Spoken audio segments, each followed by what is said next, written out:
Communication की 8वीं class के साथ आपके खिदमत में हाजिर। आज की क्लास में हम एनजीओज़ का रोल देखेंगे और ये देखेंगे कि एनजीओज़ डेवलपमेंट के कामों में अपना क्या रोल प्ले करते हैं। एनजीओज़ एक बहुत बड़ा टॉपिक है, एक इम्पॉर्टेंट टॉपिक है और कभी कभी ये फुल क्वेश्चन में आता है, कभी कभी ये हमारे पास शॉर्ट क्वेश्चन में आता है। याद है गाइस, हम उन टॉपिक्स को डिस्कवर कर रहे हैं जो कराची यूनिवर्सिटी के कोर्स आउटलाइन में बहुत ज़्यादा इम्पॉर्टेंट हैं और मेंशन करके लिखे गए हैं, क्योंकि इन टॉपिक्स पे ही डेवलपमेंट सपोर्ट कम्युनिकेशन की कोर्स आउटलाइन को HSC ने अप्रूवल दी है। लिहाजा हम पहले उन टॉपिक्स की बात कर रहे हैं जिनको बहुत ज़्यादा इम्पोर्टेंट समझा जाता है और जिससे ज़्यादातर पेपर्स बनते हैं। आइए अपनी क्लास को डिटेल के साथ देखते हैं। देखें, एनजीओज़ क्या है, एनजीओज़ क्या होती हैं। एनजीओज़ सबसे बढ़कर इन लोगों में मसाइल के हल के लिए अपना किरदार अदा करती हैं, ऐसे आइडियाज़ प्रोवाइड करती हैं जिससे लोगों के मसाइल हल हों। नॉन गवर्नमेंटल होती हैं और किसी पॉलिटिकल सिस्टम को चैलेंज नहीं करती, या ये कह लीजिए कि किसी पॉलिटिकल सिस्टम का पार्ट नहीं होती। लेकिन ये बात इम्पॉर्टेंट है, मेरी इसी बात को हम इस तरह डिनाई कर सकते हैं कि सिविलाइज सोसाइटी में एनजीओज़ एक प्रेशर ग्रुप का रोल प्ले करती हैं। हुकूमत वक्त, हुकूमती अफराद और बड़े बड़े लोग, बड़ी बड़ी ऑर्गेनाइजेशन, बिजनेस पर्सनल्स एनजीओ से डरते हैं और ये डरते हैं कि एनजीओज़ किसी बात पे प्रोटेस्ट ना कर दें, एनजीओ सड़कों पे ना आ जाएं। एनजीओज़ में काम करने वाले लोगों को इंटरनेशनली बहुत इज्जत और आला मकाम हासिल होता है। तो एनजीओज़ का एक इम्पॉर्टेंट रोल होता है और सबसे बढ़कर रोल जिसकी हम बात करेंगे, एनजीओ डेवलपमेंट सपोर्ट कम्युनिकेशन के कामों में अपना बढ़ चढ़ के किरदार अदा करती हैं। ऐसी कैंपेन्स बनाती हैं, ऐसी ड्राइव्स लेके आती हैं, ऐसी मूवमेंट शुरू करती हैं जिससे लोगों के मसाइल हल हों, लोगों की ज़िंदगी में बेहतरी आए, लोगों को फलाह व बहबूद मिले। एनजीओज़ बड़े बड़े प्रोजेक्ट्स के पीछे होती हैं। एनजीओज़ लोगों को गुलामाना ज़िंदगी से निकालने के लिए काम करती हैं। जैसे मैंने आपको बताया कि कभी कभी तो पूरा का पूरा सिस्टम स्पेशली सिविलाइज सोसाइटीज़ में एनजीओज़ के मातहत होता है। अगर एनजीओज़ एक दफ़ा सड़कों पे आ जाएं तो वो काम ख़त्म ही हो जाता है। किसी मंसूबे के ख़िलाफ़ एनजीओज़ प्रोटेस्ट कर दें, ग्लोबल वार्मिंग के ख़िलाफ़ एनजीओज़ हमेशा सड़कों पे नज़र आती हैं। औरतों के हुकूक के मामले पे हमेशा एनजीओ सड़कों पे नज़र आती हैं। ऐसा डेवलपमेंट के कोई मसाइल हों, सिविलाइज सोसाइटीज़ की बात कर रहे हैं। बच्चों, आप हैरान तो हो रहे होंगे कि मैं ये क्या बातें कर रहा हूँ, लेकिन मैं सिविलाइज सोसाइटीज़ की बात कर रहा हूँ। अभी हम पाकिस्तान में एनजीओज़ के रोल पे भी बात करेंगे, लेकिन हमें तो लिखना है ना, हमें तो पेपर के आंसर्स देने हैं। तो दैट्स व्हाई मैं ये बातें कर रहा हूँ आपके सामने। पाकिस्तान में भी एनजीओज़ का बड़ा इंपॉर्टेंट रोल है, उसको अभी हम आगे चल के बात कर रहे होते हैं। एनजीओज़ इंफॉर्मेशन का फ्लो करती हैं। एनजीओज़ टेक्नोलॉजी, एनजीओज़ के पास इतना पैसा होता है कि वो आसानी से टेक्नोलॉजी के बड़े बड़े मंसूबे शुरू कर सकती हैं, और जो हुकूमत नहीं कर सकती वो एनजीओ कर देती है। इसकी मिसाल आपके पास कराची में USAID के बहुत बड़े बड़े ऐसे मंसूबे हैं जो हुकूमत के बस की बात नहीं थी, लेकिन इन मंसूबों को सिर्फ एनजीओज़ ने ही शुरू किया और एनजीओज़ के ताउन के बगैर ये मंसूबे कंप्लीट नहीं हो सकते थे। देखिए सामने एनजीओज़ का रोल, एनजीओज़ की इम्पोर्टेंस। एनजीओज़ जब मंसूबे शुरू करती हैं, एनजीओज़ का डायरेक्ट कम्युनिकेशन होता है। ये एक और इम्पॉर्टेंट बात, डायरेक्ट कम्युनिकेशन करती हैं, इंटरपर्सनल कम्युनिकेशन पे फोकस करती हैं। मास कम्युनिकेशन पे बहुत कम ऐसा होता है। जो कोई डीसी का मंसूबा होता है, डेवलपमेंट कम्युनिकेशन का शहरों का मंसूबा होता है, तब जाके कोई एडवर्टाइजिंग कैंपेन शुरू होती है। अदरवाइज ये एनजीओज़ ज़्यादातर लोगों में घुल मिल कर रहती हैं। लोगों के नफ्स पे हाथ होता है इन एनजीओज का, और बहुत बड़े स्टेक होल्डर कंसिडर किए जाते हैं एनजीओज पे काम करने वाले लोग। ये सोसाइटी में चेंज लाने का बायस बनती हैं, लोगों को इनके मंसूबों से रोजगार मिलता है और बिजनेस एक्टिविटीज जनरेट होती हैं। लोग हुकूमत के मंसूबों पर कम यकीन रखते हैं और एनजीओज के मंसूबों पर ज्यादा यकीन रखते हैं। आइए अपनी क्लास को और आगे बढ़ाते हैं। देखिए, आपको एक कंप्लीट आंसर मिल जाएगा, आपको कहीं और से पढ़ने की जरूरत नहीं पड़ेगी। एनजीओज रिसर्च पे बेस करती हैं, अपने प्रोजेक्ट्स को लेकर आती हैं, रिसर्च करती हैं।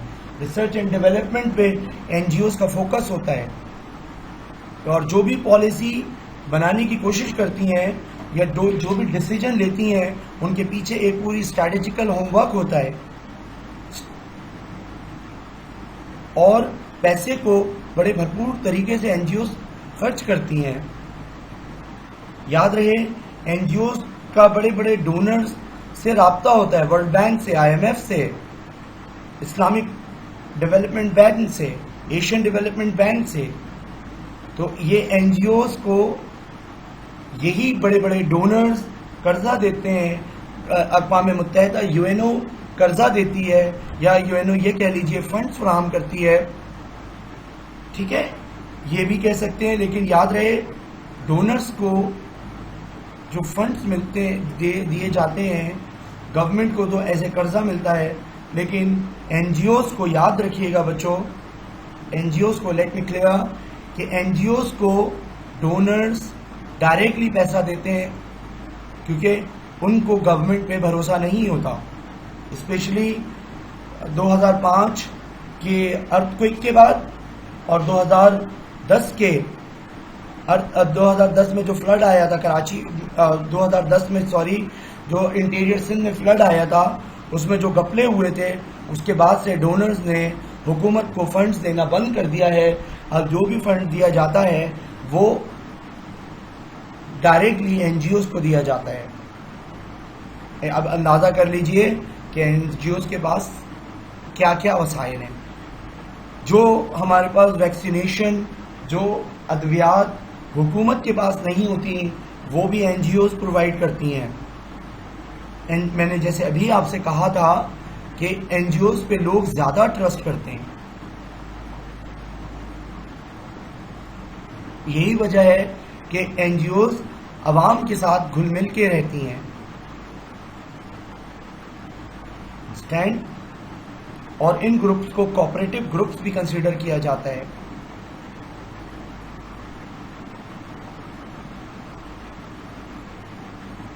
एनजीओज, ये में जैसे देखिए तमाम बातें मैंने आपसे कही।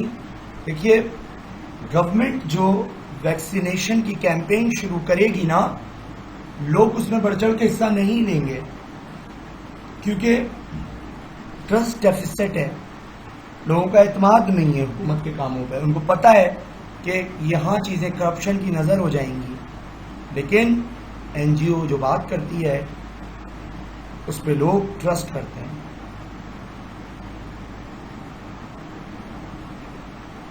देखिए, आपके सामने तमाम बातें आपके सामने मैं कर चुका हूँ। क्लाइमेट चेंज की बात कर ली, कोई बीमारी की बात कर ली, हर चीज़ में एनजीओ का एक अपना रोल है।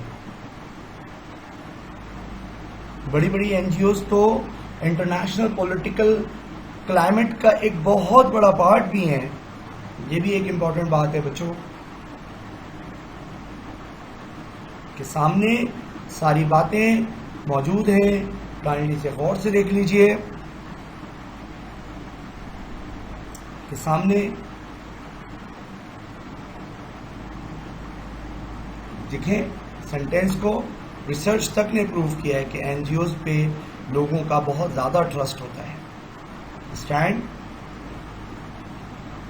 क्योंकि ये प्राइवेट सेक्टर के साथ कोलैबोरेट करके, प्राइवेट सेक्टर के साथ कोलैबोरेशन करके, प्राइवेट सेक्टर के साथ कोलैबोरेशन करके ये चीज़ आगे आती है। इनका कोलैबोरेशन ये इतने ज़्यादा स्ट्रॉन्ग होता है कि जो मंसूबा ये शुरू करते हैं उसे ख़त्म भी करते हैं।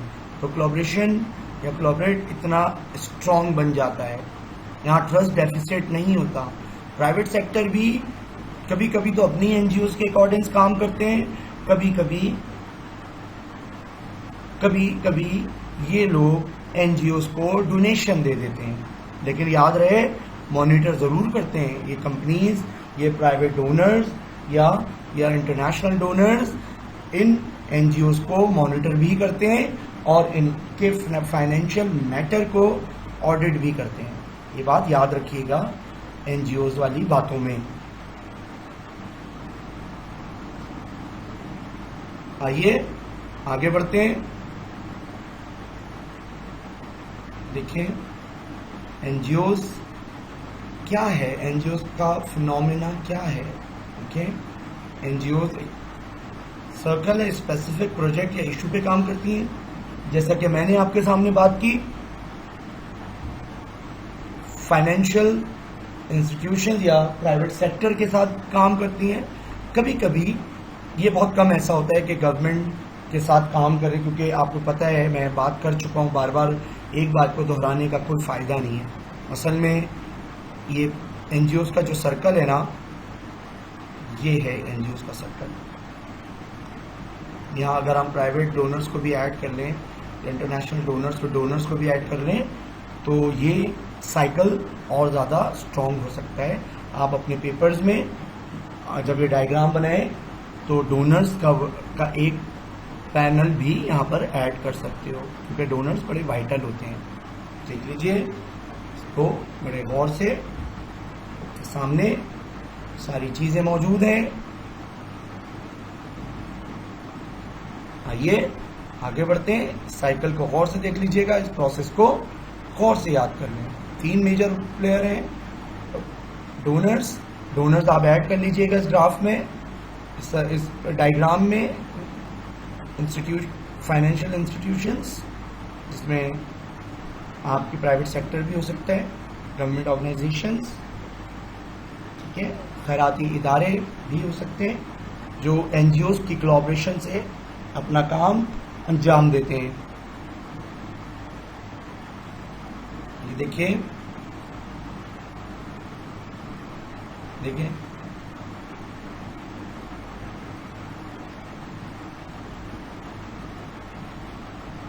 चार्ट को आप इग्नोर कर सकते हैं। देखिए जी, सिविलाइज सोसाइटीज किसी भी जैसे मैंने आपसे बात की, एक्चुअली एनजीओज ही ज़्यादातर सिविलाइज सोसाइटी के नाम से पहचानी जाती हैं। इन्हीं को सिविलाइज सोसाइटीज़ कहा जाता है। आप अगर स्टडी करना चाहें तो मेरी बात को आप खुद इंडोर्स करेंगे अगर आप इस चीज़ को डिटेल के साथ स्टडी करते हैं।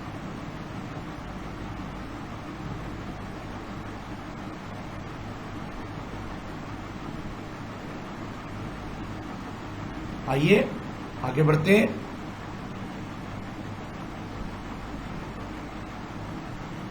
कि सिविलाइज सोसाइटी में या सिविल सोसाइटी, याद रहे सिविलाइज सोसाइटी में ही सिविल सोसाइटी होती है, और ये अवाम के लार्जर स्केल पे कॉमन इंटरेस्ट के साथ अटैच होती हैं। ठीक है, देखिए जिनका मोटिव हमारे पास क्या है, ये 3 फैक्टर्स हैं यहाँ पर भी। स्पिरिट, अगर काम करने की स्पिरिट नहीं होगी तो वो एनजीओ कभी अपना रोल प्ले नहीं कर सकती। अमल, यानी वो एक्ट करती हैं और लोगों के मसाइल जानती हैं। ये देखें, स्पिरिट है तो लोगों के मसाइल जानेंगी, फिर वो एक्ट करेंगी, और एक्ट करने के बाद अगर वो सक्सेसफुल होगा तो देखिए दोबारा उसमें दोबारा स्पिरिट पैदा होगी। ये देखिए स्पिरिट दोबारा पैदा होगी उनमें।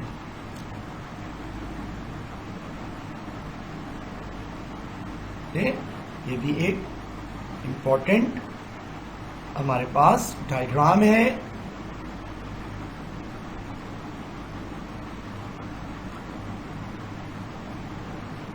आइए देखें क्या इम्पोर्टेंट बात है, इसे किस तरह आप आइडेंटिफाई कर सकते हो। देखें किस तरह किसने आपको, देखिए बच्चों ग्रुप में कौन कौन एनजीओज में, देखिए ये सारे जो लोग हैं सोसाइटी में, जो मेजर ग्रुप्स हैं, उसमें देखिए एनजीओ को हमने डोमिनेंट दिखाया है, हमने एनजीओ को प्रोमिनेंट दिखाया है। ठीक है, किसी सिविलाइज सोसाइटी में, किसी सिविल सोसाइटी में ये फैक्टर्स, ये अवामिल बहुत ज़्यादा इम्पोर्टेंट होते हैं, या ये कह लीजिए इन फैक्टर्स को मिलाएं तो सिविल सोसाइटी बनती है। तो देख लीजिए इस चार्ट को आप गौर से,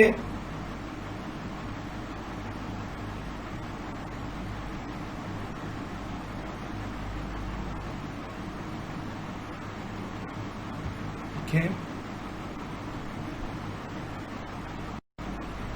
मैंने जैसे आपके सामने बात की थी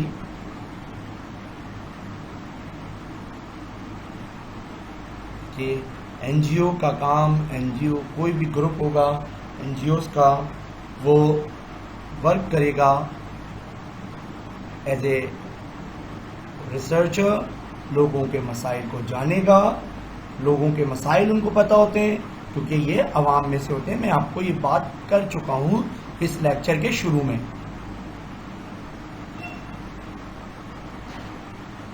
ठीक है, इनके काम लोगों की लाइफ पे, शहरों की जिंदगियों पे, गांव के लोगों की जिंदगियों पे बराह रास्त असर डालते हैं, क्योंकि ये एक और इम्पॉर्टेंट बात है कि एनजीओज के जो भी प्रोजेक्ट्स होते हैं वो ज़्यादातर शॉर्ट टर्म मसाइल के हल के लिए होते हैं। ये एनजीओज लॉन्ग टर्म प्लानिंग भी करती हैं, जैसे यूनिवर्सिटीज़ बनाना, हॉस्पिटल्स बनाना, पानी के साफ पानी के मंसूबे शुरू करना, ये लॉन्ग लास्टिंग प्रोजेक्ट्स होते हैं, लॉन्ग टर्म प्रोजेक्ट्स होते हैं। तो ये भी एनजीओज ही आगे बढ़ के काम कर रही होती हैं। गवर्नमेंट इनकी मदद के बगैर ये प्रोजेक्ट शुरू नहीं कर सकती।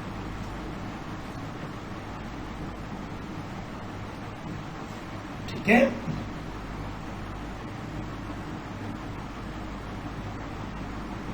आपके सामने स्लाइड मौजूद है, इसको गौर से देख लीजिए। ठीक,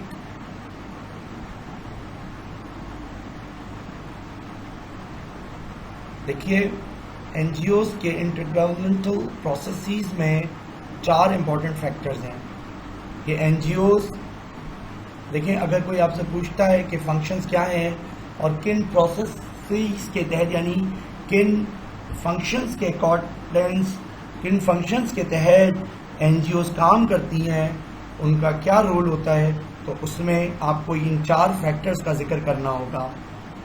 पहले एनजीओज अपना एजेंडा सेट करती हैं, ठीक है, आउटकम्स को देख लेती हैं, जो इनके बस में होता है सिर्फ उसी काम की बात करती हैं, निगोशिएट करती हैं आउटकम्स के साथ। अगर जो काम ये नहीं कर रहे होते, सॉट एनालिसिस कर लेते हैं, strength, weakness, opportunities and threat, और आप यहाँ फिर जाके अपने आउटकम्स का शुरू से अंदाज़ा लगा लेती हैं। ये नहीं, एनजीओज की ये और ख़ास बात होती है, ये फ्यूचर से ज़्यादा ये पहले ही इस चीज़ पे रिसर्च वर्क कंप्लीट होता है, होमवर्क कंप्लीट होता है कि इस मंसूबे के क्या रिजल्ट्स निकलेंगे। ठीक है, कानून से रिलेटेड इनकी बातें, चीज़ें होती हैं, और ये कानून के दायरे में रहकर, ऐसे कवानीन के दायरे में रहकर इस तरह इम्प्लीमेंट करती हैं चीज़ों को कि वो सॉल्यूशंस की तरफ जाते हैं। ये 4 इम्पॉर्टेंट फैक्टर आपने माइंड में आप रखिएगा, लेजिटिमेट बनाती हैं ये चीज़ें इसीलिए एनजीओज के रोल को, और इंटरनेशनल प्रोटेक्शन हासिल होता है एनजीओज को, ये भी एक बात याद रखिएगा। ये देखिए आपके कोर्स आउटलाइन में आपको कुछ इंटरनेशनल मंसूबों का जिक्र है, असल में वो एनजीओज के ही मंसूबे हैं। ये देखें कौन कौन से मेंबर्स हैं, एनजीओज किन ऑर्गेनाइजेशंस के अंडर में काम कर रही होती हैं। देखिए एनजीओज का क्या चार्ट है, चार्ट को आप गौर से देख लिए। और इसको ध्यान से बनाइएगा। पेपर वाले दिन इस चार्ट की तैयारी कीजिएगा। अगर आप इग्नोर करना चाहें तो इग्नोर कर दीजिएगा, शायद इसमें आपको डिफ़िकल्टी हो, लेकिन ये चार्ट बहुत इम्पोर्टेंट है। आइए चार्ट को समझ लेते हैं। देखिए, सबसे पहले सीधी बड़ी ऑर्गेनाइजेशन का नाम है। एनजीओ सर्च करती है, मशवरे करती है, मशावरत से सारे काम होते हैं। ठीक है, जब इनके काम हो जाते हैं तो यूएन बॉडी से या यूनाइटेड नेशन से मतलब अप्रूवल होती है। फिर सपोर्टिव मेंबर्स, डोनर्स, ठीक, बात करते हैं प्राइवेट सेक्टर को, प्राइवेट ऑर्गेनाइजेशन को ये इकमाल में लेती हैं। ठीक, फॉर एग्जांपल अगर एक रेयर डिजीज़ पे कि प्रोजेक्ट पे काम हो रहा है तो देखिए कौन कौन इन्वॉल्व है। फिर ये इंडिविजुअल यानी पार्टिसिपेटरी मॉडल की तरफ बढ़ती हैं। एनजीओज लोगों को कम्युनिकेट करती हैं, लोगों को पार्टिसिपेटरी मॉडल में इन्वॉल्व होने की बात करवाती हैं, लोगों को ऐसी इंफॉर्मेशन शेयर करती हैं कि लोग, जैसे मैंने आपसे कह चुका हूँ, बार बार एक बात रिपीट ना हो, कि आवाम को मुतहर्रिक करती हैं। और फिर ऑब्ज़र्व करती हैं, सिविल सोसाइटी ऑब्ज़र्व करती है। एनजीओज़ में आपको मैं ये भी बात कह चुका हूँ कि सिविल सोसाइटीज़ और एनजीओज़ ऑलमोस्ट सेम ही चीज़ें हैं अगर रियलिटी के साथ देखा जाए। बाय डेफिनेशन तो डिफरेंट हो सकती हैं, लेकिन रियलिटी में ये एक ही चीज़ है।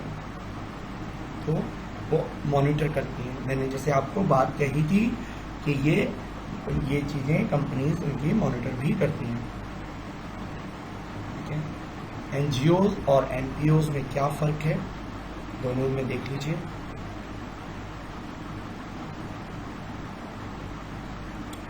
ठीक, नॉन प्रॉफिट वो ऑलमोस्ट सेम ही वर्क है दोनों का एक ही काम है, नॉन प्रॉफिटेबिलिटी, बगैर मुनाफे के काम करना। नॉन प्रॉफिटेबिलिटी इनका मेन मोटिव होता है दोनों का।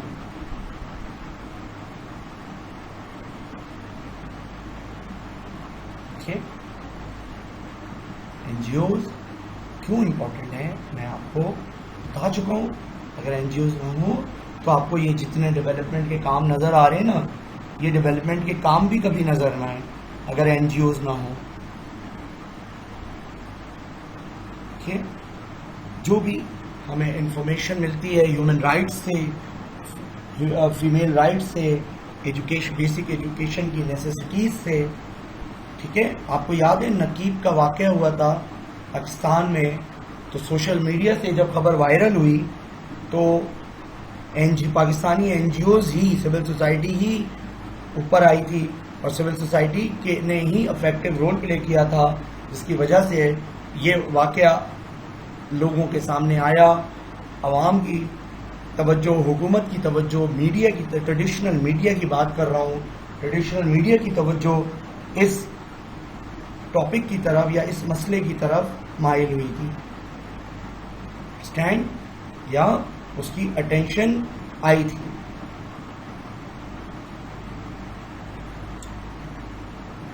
आइए आगे बढ़ते हैं।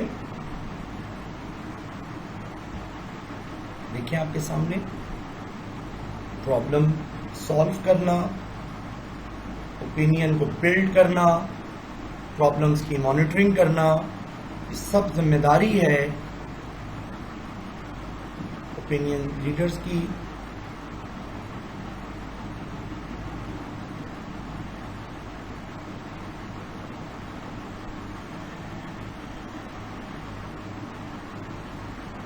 सम टाइम याद रहे बच्चों, एनजीओज ओपिनियन लीडर्स का रोल भी प्ले करती हैं। ठीक है, प्रॉब्लम्स को आइडेंटिफाई करना, मॉनिटरिंग करना, ओपिनियन लीडर का रोल प्ले करना ही है। ठीक है, ये चीज़ें हम डिस्कस कर चुके हैं। ठीक है, असल में ये यूनाइटेड नेशन की पॉलिसीज़ को, उनकी कैंपेन्स को, उनकी इंफॉर्मेशन को आवाम तक पहुंचा रही होती हैं, आवाम को एम्पावर कर रही होती हैं डेवलपमेंट सपोर्ट कम्युनिकेशन के प्रोग्राम्स में, जिससे कम्युनिटी की बेटरमेंट होती है। ठीक, देखें एनजीओज के क्या फायदे हैं। फ्लेक्सिबल होती हैं, डिफरेंट आइडियाज़ पे काम करती हैं, इनोवेटिव होती हैं, डिफरेंट मेथड्स लेके आती हैं। हम बात कर चुके हैं रिसर्च मेथडोलॉजी इनकी थोड़ी सी एज़ कम्पेयर टू गवर्नमेंट ज़्यादा स्ट्रॉन्ग होती है, ज़्यादा अप टू डेटेड होती है और ये लोगों के मसलों को जानती हैं। जैसे ये देखिए, मैं आपसे बात की थी ना, कम्युनिटी के साथ इनका बड़ा गहरा लिंक होता है। और ये एनजीओज फ्रीली, इनके पास कोई रिस्ट्रिक्शंस नहीं होती, लेकिन कानून के दायरे में रहकर डेवलपमेंट के मैसेज कम्युनिकेट कर सकती हैं। इनके पास एक्सपीरियंस स्टाफ होता है, जो मैंने जैसे अभी आपसे कहा था कि इनके पास ओपिनियन लीडर्स भी होते हैं।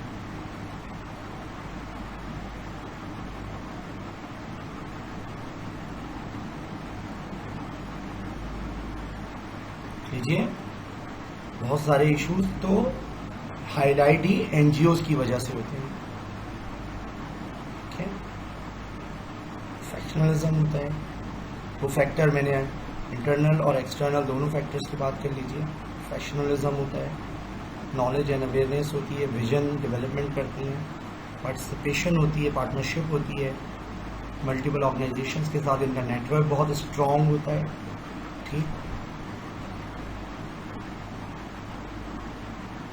के सामने सारी चीज़ें मौजूद हैं और इसमें कोई बहुत ज़्यादा नई बात नहीं है, ये बेसिक बातें हैं। एज ए जर्नलिस्ट आपको मास्टर्स के स्टूडेंट्स, पीएच फाइनल के ईयर्स के स्टूडेंट्स, सारी चीज़ें आपको पता हैं और पता होनी चाहिए।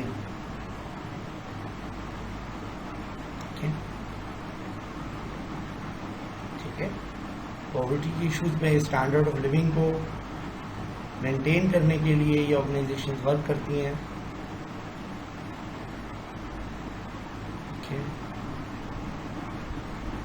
गवर्नमेंट के एक्शन प्लान्स को देखती हैं, वॉचडॉग का रोल भी प्ले करती हैं। ठीक है, as a observer role play करती हैं एनजीओज। और इनके मीडिया की एक और इम्पॉर्टेंट बात मैं आपको बता दूं कि एनजीओज के मीडिया के साथ बड़े स्ट्रॉन्ग रिलेशनशिप होते हैं। वो उनके क्या फैक्टर्स हैं वो हमारा मौजू नहीं, आप खुद ही समझदार हैं, खुद ही एक्सप्लोर करें। देखिए,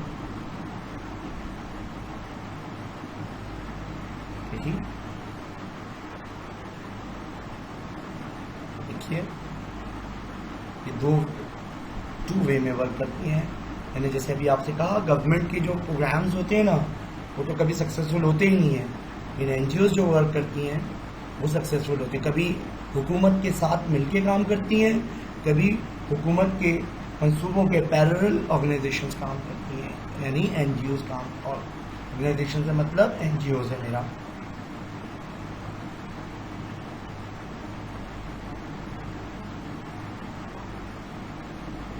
ठीक,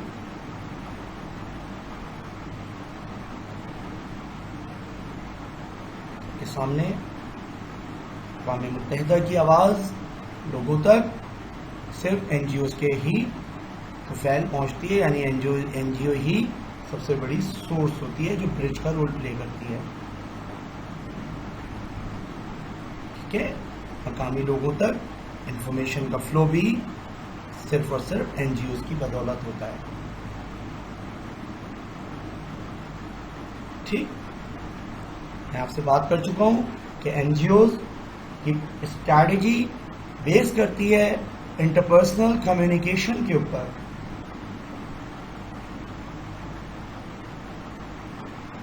ये बात हम कर चुके हैं।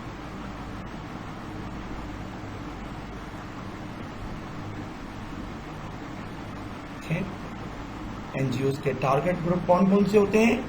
जिनके लिए डेवलपमेंट सपोर्ट कम्युनिकेशन के मंसूबे एनजीओज को साथ मिला के शुरू किए जाते हैं।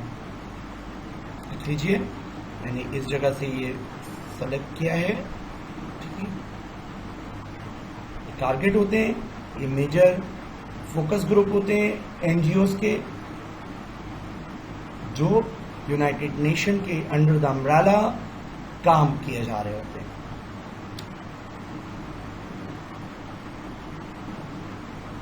के सामने सारी बात यूथ के मंसूबे, ख़वातीन को एम्पावर करने के मंसूबे, बेरोज़गार नौजवानों को रोज़गार देने के मौके, तालीम के मौके, इनमें इस तरह के मंसूबे में, बेसिक हेल्थ केयर के मंसूबों में, जच्चा बच्चा के मंसूबों में, जैसे एनिमल्स प्रोटेक्शन के मंसूबों में इवन, और हेल्थ केयर के मंसूबे में, विमेन राइट्स के मंसूबों में, ठीक है, मजदूरों के हुकूक के तहफ़्फ़ुज़ के मंसूबों में NGOs बड़ा इम्पोर्टेंट रोल प्ले करती हैं जिनको, और इन NGOs को, जैसे मैं बार बार कह चुका हूँ, इंटरनेशनल सपोर्ट हासिल होती है।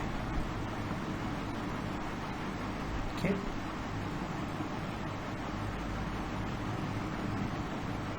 सामने लाइसेंस सर्विस है, कोऑर्डिनेट करती हैं। ये आपकी याद रहे, बड़े बड़े मंसूबों वाला जो कोर्स आउटलाइन में पार्ट है वो दरअसल ये यही है।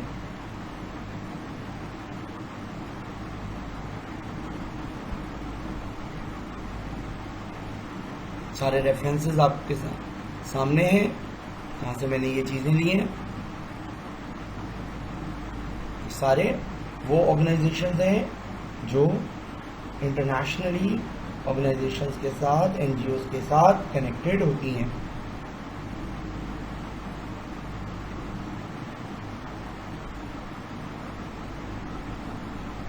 देखिए, इंटरनेशनल ऑर्गेनाइजेशंस, इंटरनेशनल NGOs, जैसे मैंने आपसे बात की थी, 3 टाइप की ऑर्गेनाइजेशंस, NGOs बताई हैं। ऑर्गेनाइजेशन का जब भी मैं वर्ड यूज़ करूँ, याद रहे मेरी मुराद NGOs ही हैं।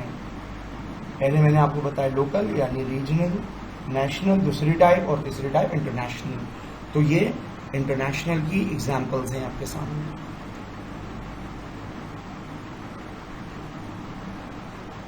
काइंडली आप खुद भी देख सकते हैं, ये ग्रीन पीस क्या करती है, एनवायरनमेंट के लिए काम कर रही होती है, अर्थ प्रोटेक्शन के लिए, माहौल के लिए, ज़्यादातर एनवायरमेंटल प्रोटेक्शन के लिए इंटरनेशनल ऑर्गेनाइजेशंस काम करती हैं। कुछ ऑर्गेनाइजेशंस गुर्बत मिटाओ प्रोग्राम के लिए भी काम करती हैं। के सामने बहुत डिटेल के साथ आपके सामने मैंने प्रेजेंट की हैं चीज़ें।